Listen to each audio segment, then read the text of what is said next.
अस्सलामुअलैकुम रहमतुल्लाहि व बरकातुहू। बच्चों, इससे पहले की वीडियो में हमने पाठ क्रमांक 14 पाउस पानी पढ़ा था। आज हम इस सबक के सवाल जवाब हल करेंगे। शब्द ऐका सारखी अक्षरे ओळखा वाचा। अल्फाज सुनो, एक जैसे हुर्फ पहचानो और पढ़ो।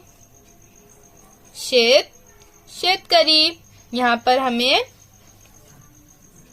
हुर्फ सेम दिया, एक जैसा दिया गया है।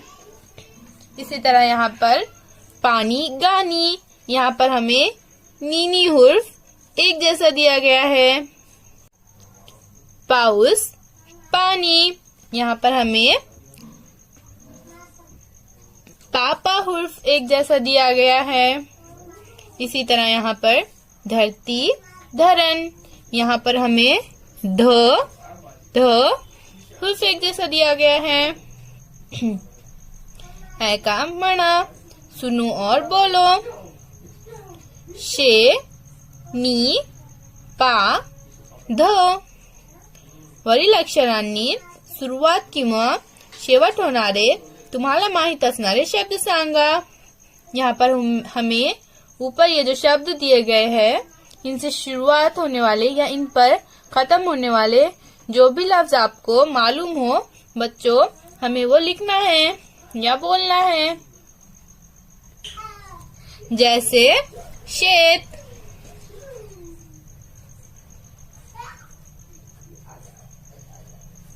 शेत यहाँ पर शे से शुरू हो रहा है। इसी तरह हमें दूसरा हुर्फ नी दिया गया है, इससे हम पानी लिखेंगे, पा नी। यहाँ पर नी आखिर में आ रहा है। जोड़िया, जुड़वा, यहाँ पर हमें एक जैसे अल्फाज दिए गए हैं, दो लाइन में हमें उनकी जोड़ियां लगाना है।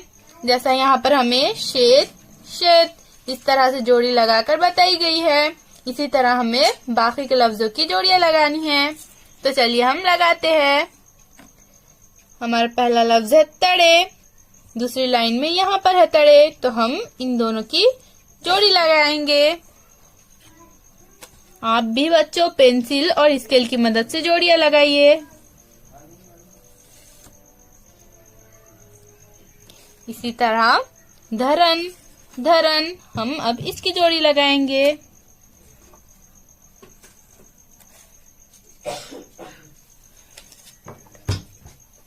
कनीस, कनीस,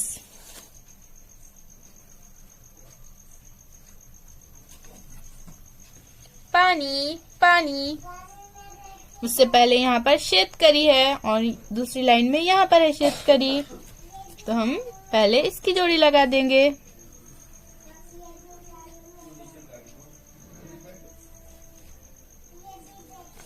अब पानी की जोड़ी लगाएंगे हम।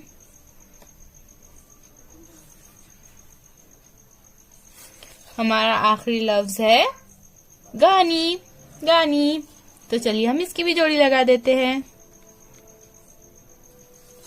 यहाँ पर बच्चों हमारी जोड़ियां लगाना कंप्लीट हो चुका है। अब हम आगे के सवाल की तरफ चलते हैं। हमारा अगला सवाल है, पाहा ऐका समजून घ्या वाचा। सुनो, समझो और पढ़ो।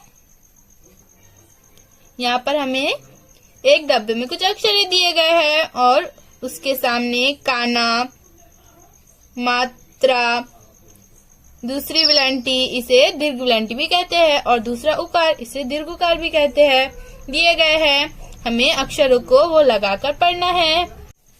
जैसा यहाँ पर हमें प दिया गया है, प को हम काना लगाएंगे तो प का ना पा हो जाएगा।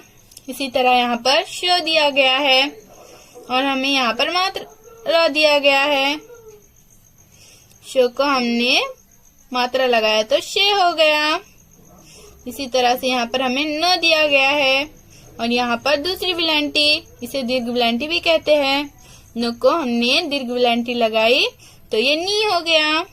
इसी तरह से यहाँ पर हमें श दिया गया है और दूसरा उकार दिया गया है, इसे दीर्घ उकार भी कहते हैं।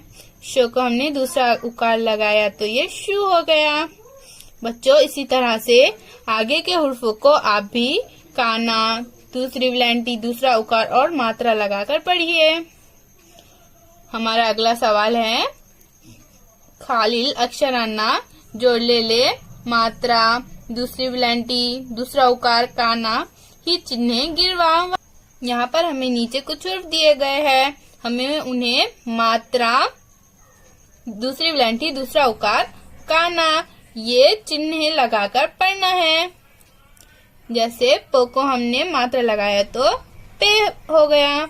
इसी तरह से प को दूसरी विलंटी लगाई तो पी हो गया। प को दूसरा उकार लगाएंगे तो पू हो जाएगा। इसी तरह से बच्चों, आप भी आगे के हुर्फों को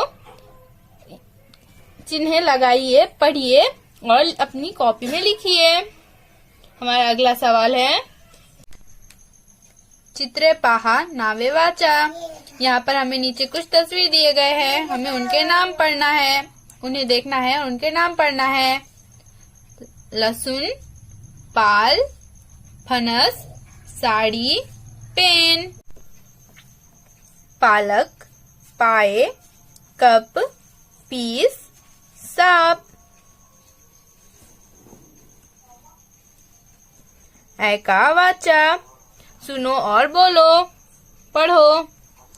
कड़कड़, धड़, फन फन, शाल, आपला, ऐकी, कीड़, आपली, आपले, लाले लाल, केस, तेल, पेला, फेस, शेकणे।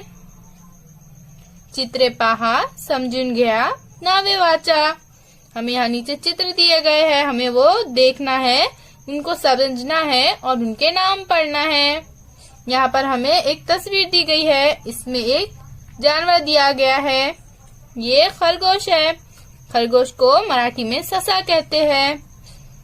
यहाँ पर हमें इस तस्वीर में एक से ज्यादा खरगोश दिए गए हैं, इसलिए ये ससे होंगे। अगर खरगोश एक होगा तो उसे ससा कहेंगे और खरगोश एक यानी एक से ज्यादा होंगे, अनेक होंगे, जमा में रहेंगे तो उन्हें ससे कहेंगे।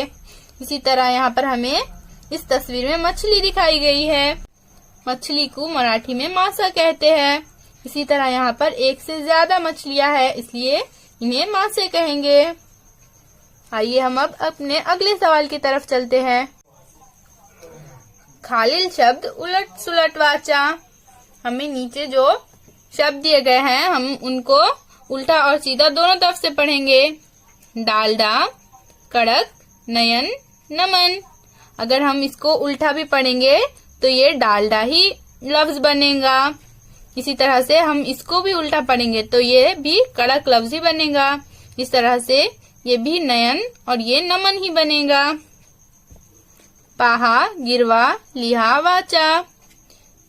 देखो, हाथ फेरना है और लिखना है और पढ़ना है। यहाँ पर हमें नीचे कुछ अक्षर दिए गए हैं, हमें उन पर पेंसिल से हाथ फेरना है और फिर उन्हें यहाँ पर लिखना है और उन्हें पढ़ना है। तो चलिए हम शुरू करते हैं।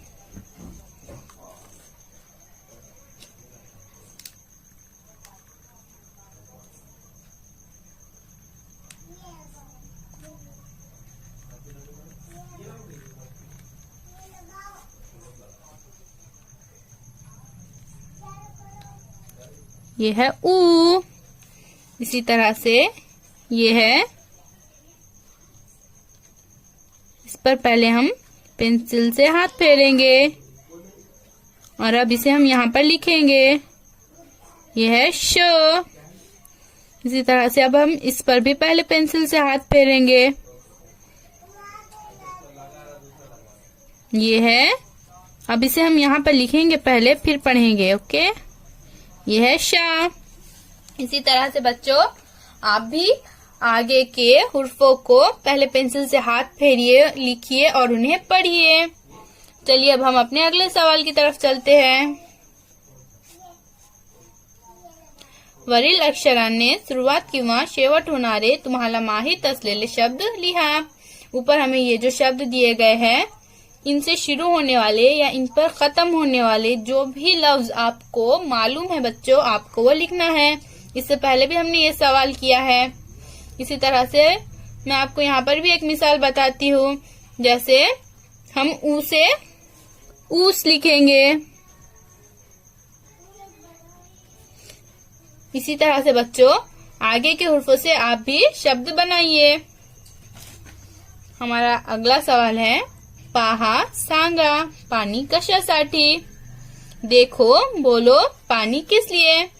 यहाँ पर हमें नीचे कुछ तस्वीर दिए गए हैं और हमें इन तस्वीरों में पानी का इस्तेमाल बताया गया है। हमें ये तस्वीर को देखना है और बताना है कि पानी का इस्तेमाल किस लिए किया जा रहा है। यहाँ पर हमें पहली तस्वीर में बावर्ची खाने की तस्वीर बताई गई है। यहाँ पर पानी का इस्तेमाल पकाने के लिए होता है। इसी तरह यहाँ पर पानी का इस्तेमाल कपड़े धोने के लिए किया जा रहा है। यहाँ पर ये बच्ची हाथ धोने के लिए पानी का इस्तेमाल कर रही है। इसी तरह से यहाँ पर ये लड़का नहाने के लिए पानी का इस्तेमाल कर रहा है।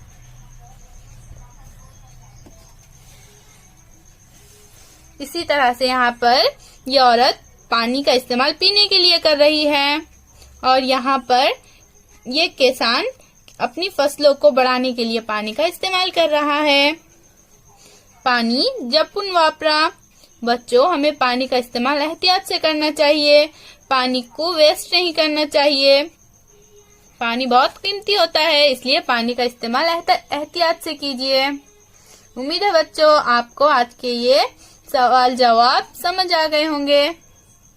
ठीक है बच्चों, अल्लाह हाफिज।